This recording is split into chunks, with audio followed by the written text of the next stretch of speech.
Selamat pagi saudara yang terkasih dimanapun berada pada pagi hari ini. Salam damai sejahtera bagi kita sekalian.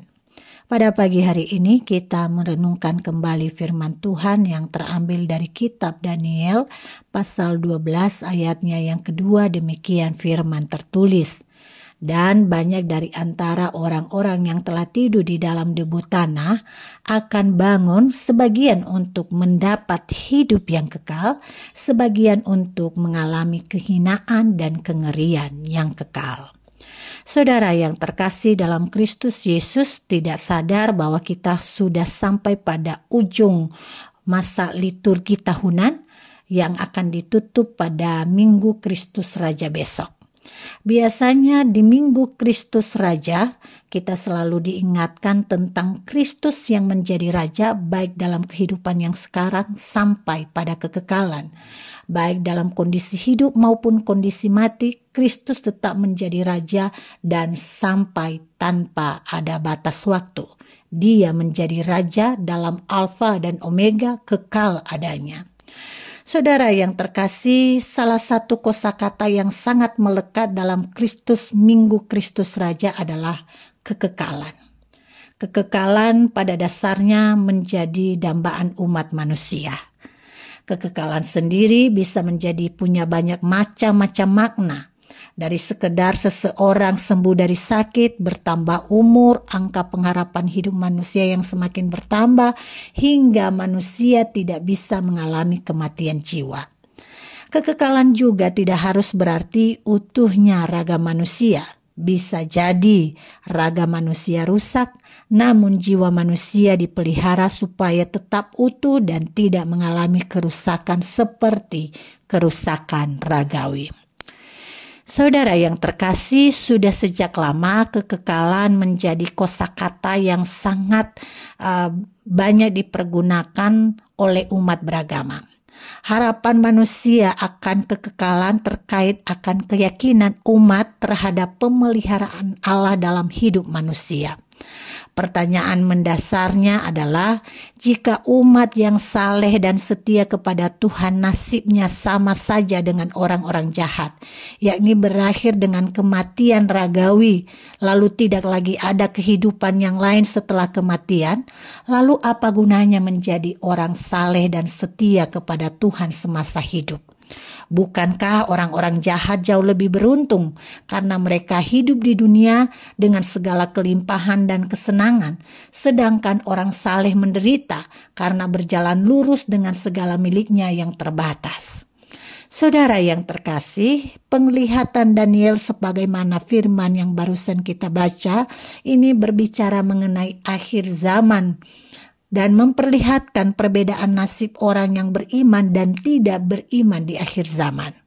Pertama, keberlangsungan hidup manusia tidak berhenti dengan kematiannya. Kedua, mereka yang mati akan dibangkitkan. Itulah sebabnya dikatakan banyak dari antara orang-orang yang telah tidur dalam debu tanah akan bangun.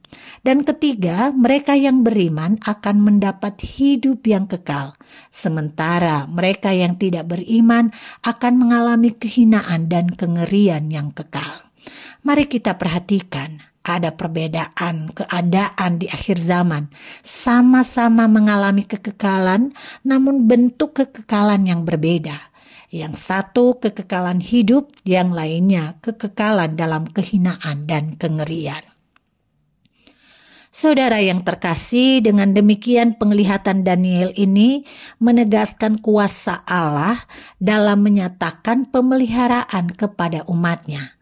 Allah juga bertindak sebagai hakim yang membela umat beriman dan menghukum mereka yang tidak beriman kepadanya, yang terus hidup di dalam kehidupan yang jahat semasa hidupnya dan tidak meminta pengampunan dari Tuhan. Menarik untuk diperhatikan, nama Daniel sendiri adalah Allah adalah hakimku. Berarti ini menegaskan di dalam pesannya bahwa Allah akan menjadi hakim bagi manusia. Meskipun terlihat di dalam kehidupan sekarang ini banyak orang yang baik yang berada di dalam penderitaan.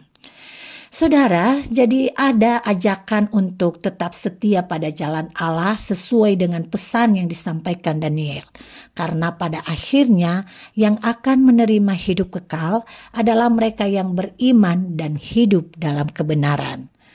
Tentu hidup beriman pada Allah berarti juga hidup beriman dalam Yesus Kristus.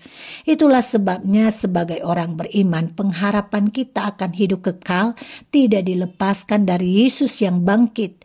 Kebangkitan Yesus menegaskan kekekalan tersebut. Jadi kita jangan pernah mundur dari iman yang telah diberikan oleh Tuhan bagi kita saat ini dan tetap berpegang teguh di dalam iman itu. Tetap setia pada Bapa dan Kristus karena tersedia kasih karunia hidup kekal bagi mereka yang ada di dalamnya. Tuhan memberkati kita semua. Mari kita berdoa.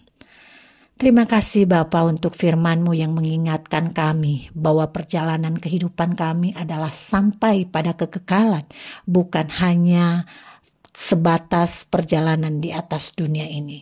Kami memohon kuasa Allah yang terus meneguhkan hati kami untuk memegang iman yang teguh semasa kami ada di dalam dunia ini. Karena hal itu akan berdampak pada kehidupan kami, pada kekekalan. Tuhan tolong kami agar perjalanan kehidupan kami di dunia ini adalah perjalanan yang memberikan buah yang menunjukkan iman dan kesetiaan kepada Tuhan. Segala apapun yang menggoda iman kami untuk mundur dan terpisah dari Tuhan, biar itu kami bisa atasi dengan keteguhan hati bahwa hanya Engkaulah Tuhan kami dan Tuhan kami yang kami sembah adalah Tuhan yang kekal adanya. Terima kasih Bapa, kami akan memulai aktivitas kami pada pagi hari ini. Kiranya Tuhan berkenan memberkati setiap apapun yang kami kerjakan dan kami rencanakan. Kami bersyukur untuk apa yang Tuhan telah kerjakan dan terus kerjakan. Biarlah semuanya membawa kemuliaan bagi nama-Mu. Di dalam nama Yesus Kristus kami berdoa. Amin.